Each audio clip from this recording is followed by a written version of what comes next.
नमस्कार दर्शकों, इतिहास से जुड़े एक और वीडियो में आपका स्वागत है।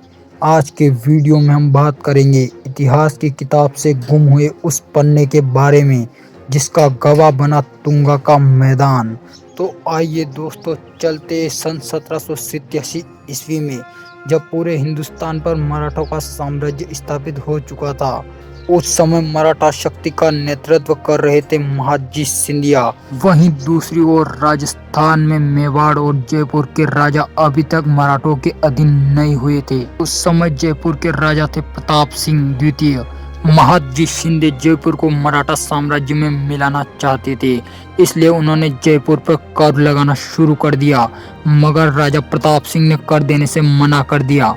तब महादजी शिंदे क्रोधित होकर जयपुर पर आक्रमण करने के लिए निकल पड़ते हैं। महादजी शिंदे के साथ 10,000 मराठा और उनकी सेना का नेतृत्व करने के लिए जॉर्ज बोरिंगटन भी उनके साथ में चलते हैं। साथ ही जोधपुर दरबार का भी मराठों को राजस्थान में समर्थन मिल जाता है। जब यह बात जयपुर नरेश प्रताप सिंह को पता चलती है तो वह मेवाड़ नरेश से सैनिक सहायता मांगते हैं। तब मेवाड़ नरेश राणा भीम सिंह कुछ मीणा सरदारों तथा 2000 मीणा सैनिकों को जयपुर की सहायता के लिए भेज देते हैं।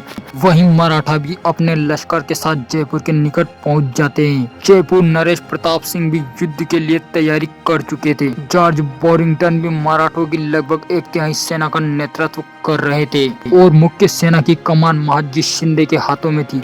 वहीं जयपुर के राजपूतों की कमान जयपुर नरेश प्रताप सिंह के हाथों में थी। वहीं मीणा सैनिकों का नेतृत्व राव चतुर और पेमाजी मीणा सरदार कर रहे थे। रणभूमि में दोनों सेनाएं आमने सामने थी, मगर तभी वहां जोधपुर दरबार भी अपनी सेना लेकर पहुंच जाते हैं और जयपुर महाराज की सेना को उलझाने के लिए उनके सामने खड़े हो जाते हैं। तभी अचानक युद्ध का आगाज हो जाता है और जयपुर नरेश तथा जोधपुर दरबार की सेनाओं के बीच घमासान युद्ध शुरू हो जाता है। नंगी तलवार लेकर 4000 मराठा इधर जयपुर की ओर बढ़ने लगते हैं। वहीं दूसरी ओर मराठों को रोकने के लिए मीणा सरदार रणनीति बना लेते हैं और पेमाजी मीणा 1000 सैनिकों को लेकर रणभूमि में मराठों के सामने उतर जाते हैं। शेष बचे हुए सैनिकों को लेकर राव चतुर मीणा ऊंची चट्टानों पर चले जाते हैं। एक और पेमाजी मीणा युद्ध के मैदान में मराठों से युद्ध कर रहे होते और दूसरी ओर राव चतुर मीणा पहाड़ों से तीरों की बारिश कर रहे थे।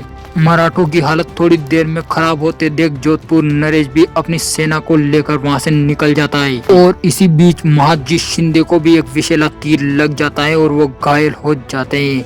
तब मराठों के द्वारा युद्ध विराम की घोषणा की जाती है और मराठा सैनिक महादजी शिंदे को रणभूमि से ले जाने में सफल हो जाते हैं। तुंगा के इस युद्ध में जयपुर नरेश प्रताप सिंह को विजय प्राप्त होती है। जयपुर नरेश मीणा सरदारों की बहादुरी से प्रसन्न होकर 12 दुर्ग तथा जयपुर के खजाने की रक्षा का भार मीणा सरदारों को सौंप देते हैं। जॉर्ज बोरिंगटन आगे लिखते हैं, जब मराठा सैनिक ग्वालियर की ओर बढ़ रहे थे तब मालवा से होकर ग्वालियर जाने का रास्ता तय हुआ। एक दिन चलने के बाद दूसरे दिन शाम होते होते हम मेवाड़ की सीमा में पहुंच गए।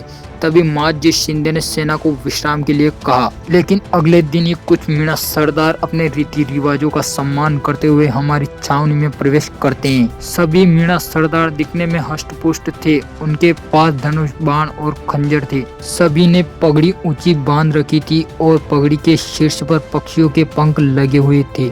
उन्होंने विनम्रता पूर्वक आग्रह करते हुए महादजी शिंदे से कहा, आप बिना अनुमति और सूचना के यहाँ रुके हैं, इसके लिए आपको हर्जाना भरना पड़ेगा। मगर महादजी शिंदे मीणा सरदारों को हर्जाना देने से मना कर देते हैं। तभी उनमें से एक सरदार कहता है कि हम लेना जानते हैं और थोड़ी देर बाद ही मीणा सरदारों ने मराठों की रसद काट दी। अंत में मराठों को मीणा सरदारों को हर्जाना देना पड़ा। महादजी शिंदे मीणाओं की चतुराई तथा बहादुरी से प्रसन्न हुए। महादजी शिंदे ने मीणा सरदारों के सामने प्रस्ताव रखा कि वह भी मराठा सेना में भर्ती हो जाए, लेकिन मीणा सरदारों ने कहा, केवल हम मेवाड़ की अधीनता स्वीकार करते हैं, इसके अलावा हम स्वतंत्र ही रहते हैं। मेवाड़ हमारी मातृभूमि है और हम केवल मेवाड़ के राणा का ही आदेश मानते हैं। उक्त घटनाक्रम के बाद मराठा ग्वालियर की ओर बढ़ने लगते हैं। ग्वालियर पहुंचने के बाद महादजी शिंदे फिर से जयपुर से युद्ध करने के लिए तैयारी में जुट जाते हैं और 1790 ईस्वी में पुनः जयपुर के ऊपर दोबारा आक्रमण कर देते हैं, जिसे पाटन के युद्ध के नाम से जाना जाता है। मगर इस युद्ध में मेवाड़ के राणा जयपुर के राजा का साथ नहीं देते हैं।